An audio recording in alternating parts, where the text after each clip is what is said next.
What's up guys?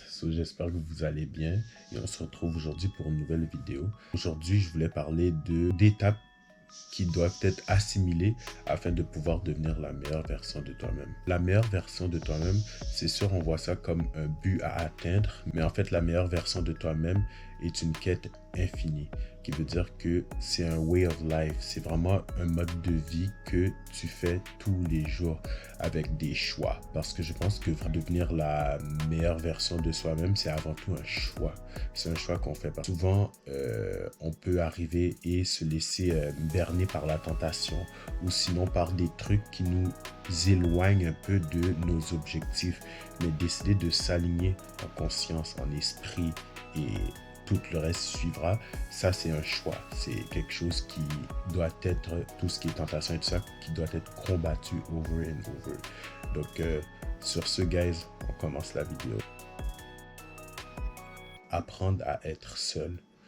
Je sais que ça fait peur à beaucoup de personnes et que généralement le monde va mettre leur bonheur sur autrui, qui veut dire d'autres personnes. Mais en fait, pour la découverte de soi, tout ce qui, peu importe ce qui arrive, que ce soit à l'extérieur, que ce soit dans des discussions qui nous ont peut-être offusqués, ou sinon mes aventures, ou sinon ne serait peu importe ce qui arrive, à la fin de la journée, on se retrouve toujours avec soi-même. Peu importe où ce que vous vous trouvez, arriver un moment où ce que vous allez vous retrouver seul et si jamais vous n'êtes pas capable d'apprendre à être seul pour ne serait-ce que analyser vos pensées ou sinon votre intérieur, ce qui va arriver c'est que vous allez chercher quelqu'un extérieur pour pouvoir faire ça à votre place. Mais on vit dans un monde où ce que la vie est un inside out, qui veut dire que tout ce qu'il y a intérieurement à toi, c'est ça que tu vas attirer. Tu vas attirer l'extérieur qui va réagir à cette fréquence de vibration qui est dans ton intérieur. Donc cette résonance va être aussi extériorisée parce que ce sera compatible, disons. La plus belle chose qui puisse exister dans le monde, c'est votre intérieur. Et cet intérieur-là a le pouvoir, comme je l'ai dit tantôt, de pouvoir vraiment aller se connecter à l'univers partout. Cherche à te guérir. Beaucoup trop souvent, qu'est-ce qui arrive, c'est que quand on a des douleurs, après ça, on va chercher à camoufler nos douleurs. Parce que généralement, on a une idéologie de « oh, je veux pas être faible » ou « je veux pas être ci » ou « je veux pas être ça » ou on va chercher des distractions qui nous empêchent de voir un peu ce qui devrait être analysé. Se connecter à soi-même sur le plan observation. Et certaines blessures qu'on décide de ne pas voir, à ce moment-là, on peut amener ça dans des relations humaines. Et à ce moment-là, on peut utiliser nos blessures comme prétexte pour pouvoir agir avec les autres de manière à ce qu'on devienne un peu plus contrôlant par peur de revivre un peu ces blessures du passé. Mais tout ce que cela fait, cela t'aveugle à la partie contrôlante en toi qui va opprimer d'autres personnes. Et c'est vice-versa aussi, parce que si quelqu'un d'autre qui est blessé et qui n'a pas fait le travail, la personne ne va pas le faire méchamment. C'est encore une blessure et puis si on est aveuglé un peu et qu'on a décidé de détourner le regard par rapport à nos blessures, ce n'est pas de la méchanceté, c'est plutôt un évitement que la personne a fait sur une longue durée. Cela ne change pas le fait que quand on est blessé, on amène nos blessures justement. C'est vraiment un processus, donnez-vous le temps, accompagnez-vous. Parce que de la même manière que vous accompagnerez quelqu'un qui passe un moment difficile, c'est de cette même attention-là, vous devez l'attribuer à vous-même aussi, afin de pouvoir vous guérir, de pouvoir grandir aussi dans votre journey, parce que les blessures font grandir. Dans le sens que si on a décidé de ne pas se laisser abattre par une blessure, qu'on a pris le temps de l'observer, de l'accepter. Et quand je dis de l'accepter, pas en disant j'accepte cette blessure-là en termes que j'aime bien ça. Non, en mode c'est arrivé, le passé ne peut pas être changé. Généralement aussi avec les blessures, guys, c'est que la blessure d'un événement ou de quoi que ce soit, cela nous fait mal seulement que sur le moment présent. Après, ce qui nous fait mal, c'est plus cette histoire-là. En fait, ce qui nous fait mal après ça, c'est nos pensées. Nos pensées qui ramènent l'événement au moment présent et les pensées ramène certaines émotions, donc ce qui va un peu nuire à notre moment présent. Donc c'est vraiment la pensée en fait qui fait en sorte que elle ramène un événement déjà passé. Mais l'événement, lui, en tant que tel, il est arrivé sur le moment présent, vous comprenez? Donc c'est pour ça que celui qui observe et comprend ses pensées va pouvoir vivre sa vie un peu plus aisément. Apprenez à ne pas juger. Lorsque l'on juge sans savoir, ce qui arrive, c'est qu'on se limite à apprendre un peu plus. On se limite à beaucoup de choses. Et quand on se juge, on peut se juger soi-même, on peut juger les autres, on peut juger des histoires. Mais c'est vraiment garder une observation sans jugement. Parce que sans jugement, sans ce qu'on pense qui devrait être, qu'on fait juste observer à ce moment-là, on est beaucoup plus connecté aux autres, aux histoires. Et puis en connaissance de cause, on peut vraiment opérer différemment. On ne peut pas attraper l'inconnu avec le filet du connu. Qui veut dire que si tu t'attardes sur ce que tu connais pour essayer d'appréhender, d'attraper l'inconnu, à ce moment-là, tu vas juste être limité par ce que tu connais. L'inconnu demande toute une observation, même un fait. Parce que certaines, admettons, tu essaies de comprendre quelqu'un qui, disons, a créé sa propre histoire pour pouvoir comprendre ou pourquoi la personne est arrivée à ce raisonnement, même si toi, tu sais que son raisonnement ne tient pas la route, à ce moment-là, tu peux essayer de vraiment observer la personne sans jugement, juste pour voir qu'est-ce qu'elle a compris. Et à partir de là, quand tu arrives à comprendre un peu, oh, voici pourquoi cette personne-là est venue à agir de la sorte aussi ou ça, à ce moment-là, tu peux avoir un plus gros impact tout simplement parce que tu comprends et tu as compris sans avoir jugé et tu n'as donc pas été limité. Donner un sens à sa vie. Donner un sens à sa vie. Il y a une phrase qui dit la vie ne fait pas de sens. Parce que si elle ferait un sens, à ce moment-là, tout le monde suivrait le même sens. Et à ce moment-là, c'est là que vient un conditionnement, un ci, un ça. Chaque personne est différente. On est similaire, mais en même temps différente à notre manière.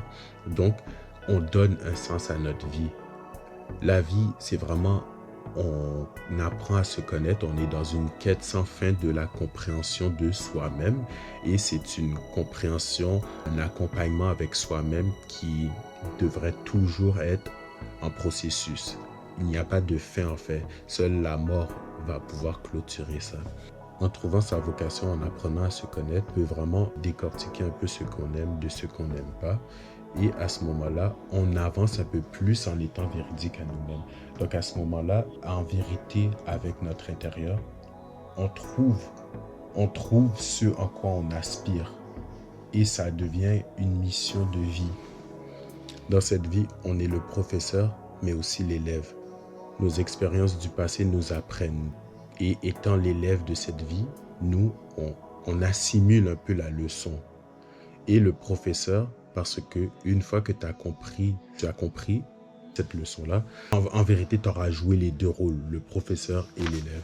En donnant un sens à ta vie aussi, ce qui arrive, c'est que quand tu sais qu'il y a quelque chose que tu dois faire, à ce moment-là, tu pourras mettre des standards. Si tu sais que tu ne peux pas faire quelque chose parce que ça peut affecter un peu ton cheminement, à ce moment-là, tu vas être capable de dire non. Supposons que tu sais que une drogue super dure n'est pas bonne pour toi.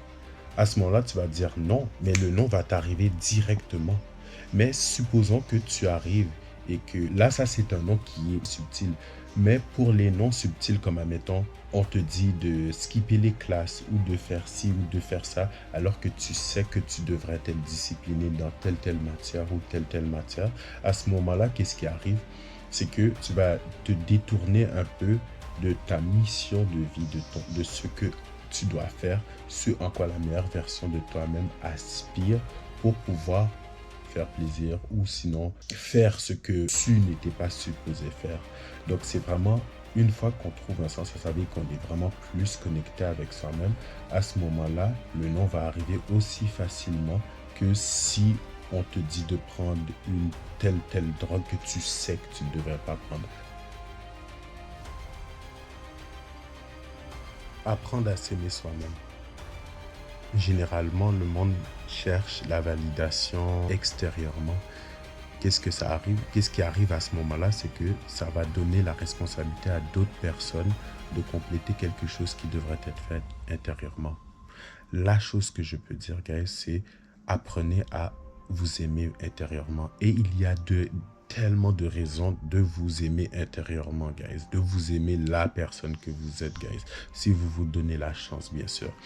En vous aimant vous-même, ce que vous allez faire, c'est que vous allez attirer les bontés de ce monde. Apprendre à s'aimer soi-même, c'est vraiment l'acceptation. Via l'acceptation de soi-même, qu'est-ce qui va arriver? C'est que vous allez être capable, sans jugement, parce que tout ça est connecté, ça vient de mèche, excuse-moi. Mais sans jugement, qu'est-ce qui va arriver? C'est que en vous acceptant, vous grandissez un peu plus vers la personne que vous êtes destiné à être. Parce que, pourquoi je dis ça? Parce que le commencement du changement vient avec une compréhension, avec when you acknowledge yourself. Comme si quand tu arrives à prendre conscience un peu de mauvaises choses que tu fais ou ci ou ça, mais que tu te donnes pas un titre comme « Oh, je suis une merdonne, je suis ici, c'est ça », mais que tu arrives à t'accompagner avec amour dans ce changement de vie que tu es en train de faire parce que c'est un journey. À ce moment-là, tu arrives à t'accompagner toi-même. Mais si tu arrives à t'accompagner toi-même, à accepter des parties d'ombre en toi et après une compréhension, pouvoir changer pour le mieux, à ce moment-là, tu vas être capable de le faire avec les personnes dehors aussi. Parce que personne est parfait, guys. Et on va mourir étant non parfait.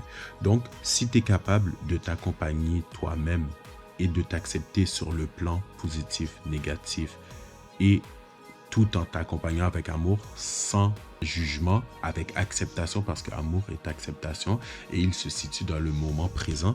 À ce moment-là, tu vas être capable de pouvoir accompagner les personnes.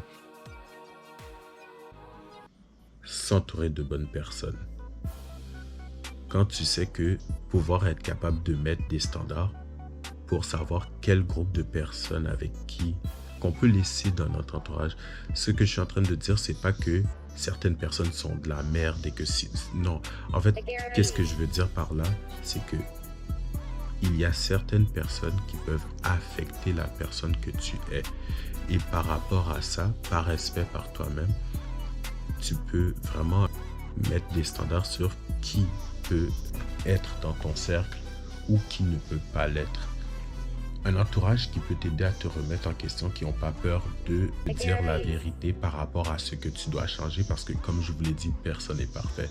Mais avoir un entourage qui peut vraiment t'aider à te remettre en question, à te dire si, admettons, tu fais quelque chose de pas nécessairement bien, que ce soit pour ton projet, pour ce à quoi tu aspires ou quoi que ce soit.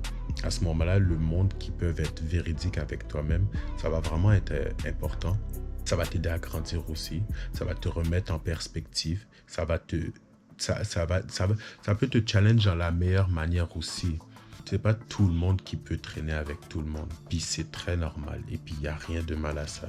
C'est vraiment apprendre à filtrer le monde un peu. En te connaissant toi-même, tu sais ce que tu peux et ce que tu ne peux pas, que tu veux et tu ne veux pas dans ta vie plutôt. Et à ce moment-là, tu filtres le monde.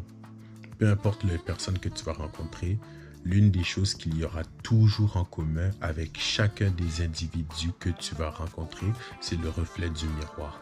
Le reflet du miroir parce que chaque agissement de chaque personne va avoir un effet sur ton intérieur. Donc, c'est un bel indicateur pour pouvoir comprendre qu'est-ce qui se passe avec ton intérieur. Donc, c'est vraiment apprendre à se connaître aussi via les relations humaines. Donc, ça veut dire l'entourage que tu choisis, si ça. Et ainsi, tu peux savoir, admettons, si c'est bon pour toi ou si c'est pas bon ou whatever. Savoir contrôler ses émotions. Il y a une phrase qui dit que quand l'émotion prend le devant, l'intelligence est mise en veilleuse. L'émotion ne rationalise pas, c'est un indicateur. Laisser contrôler l'émotion quelque chose qui peut être vraiment affectant, que ce soit pour autour de toi ou sinon pour toi aussi. On est des humains avec des émotions, mais on n'est pas nos émotions. Nos pensées peuvent enclencher certaines émotions. Donc, via certaines pensées, il y aura une émotion qui va être attachée à cette pensée-là. Mais on est des humains avec des pensées. On n'est pas nos pensées. Donc, penser qu'on est nos pensées, c'est aussi dire qu'on est nos émotions. Et nos émotions n'ont pas la faculté de pouvoir comprendre, tout comme la pensée. Donc, étant conscience, dans la conscience, dans l'être, il est à nous de pouvoir décortiquer nos émotions, observer, pouvoir apprendre à calmer ces émotions pour pouvoir observer. Utiliser nos émotions pour le greater good. À la fin de la journée, nous restons humains et nous aurons toujours des émotions. Mais il est de notre devoir d'apprendre à contrôler nos émotions pour pas que celles-ci guident notre vie. Il y a beaucoup plus de raisons d'être la meilleure version de soi-même, mais j'avais envie d'en énumérer quelques-uns. C'était pas une grosse vidéo, mais je pense que avoir ce genre de discussion avec vous, la communauté, c'est quelque chose de bien parce qu'à la fin de la journée, se remettre en question, avoir de bons sujets de discussion, ça nous ouvre, ça nous éveille un peu à essayer de comprendre et ça nous remet en question, puis sans le jugement, ce que moi j'aspire toujours, ce en quoi j'aspire et que j'essaie de travailler tous les jours de ma vie, et je trouve que ça nous fait grandir en tant qu'humain. Donc guys, j'espère que vous avez aimé la vidéo. Si vous avez aimé, n'oubliez pas de partager, liker, commenter guys, donner de la force guys. On est ensemble, plus de vidéos de ce genre sortiront. On a d'autres vidéos aussi de vlogs qui arrivent aussi. Et dans l'autre chaîne aussi, Steady Stacks Gaming, on a beaucoup d'autres vidéos de gaming qui arrivent un peu plus. Désolé pour moi, qui est un peu bizarre. Puis, guys, sinon, God bless you all, guys. Que Dieu vous protège. Et je vous dis à très bientôt.